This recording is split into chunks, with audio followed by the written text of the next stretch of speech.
শনিবার ২৮ ডিসেম্বর সকালে সামাজিক যোগাযোগ মাধ্যমে দেয়া এক স্ট্যাটাসে এ অভিমত ব্যক্ত করেন তিনি।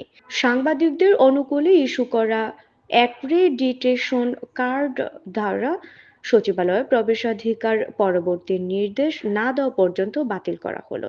প্রেস বিজ্ঞপ্তিতে আরো বলা হয়, বাতিল করা বিভিন্ন শ্রেণীর সচিবালয় প্রবেশ পাসধারীরা আগামী ১৫ দিনের মধ্যে Bangladesh police crime command and control centre DMP ১৫ Abdul Gani road ঢাকায় স্থাপন করা বিশেষ সেলের মাধ্যমে নতুন করে অস্থায়ী প্রবেশ পাসের জন্য আবেদন করতে পারবেন।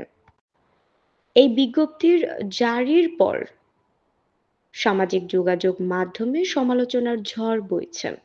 এর পরিপ্রেক্ষিতে প্রধান উপদেষ্টা deputy press secretary Abul Kalam Azad Majumdar সামাজিক যোগাযোগ মাধ্যমে স্ট্যাটাস দেন। স্ট্যাটাসে তিনি লেখেন, কিছু লোক সরকারকে কঠোর হতে বলে, আবার সামান্যতম কঠোর হয়ে গেলে রব তোলে। এই দ্বিচারিতা বন্ধ করা জরুরি। সচিবালয়ে সাংবাদিকদের প্রবেশাধিকার সীমিত করা নিয়ে যথারীতি এই দ্বিচারিতা আবার শুরু হয়েছে। প্রবেশাধিকার সীমিত করার এই সিদ্ধান্তটি খুবই সাময়িক।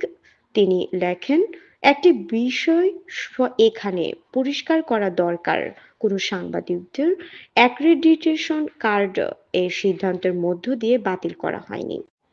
কেবল সচিবালয়ের ক্ষেত্রে এর ব্যবহার সীমিত করা হয়েছে, তাও খুবই অল্প সময়ের জন্য।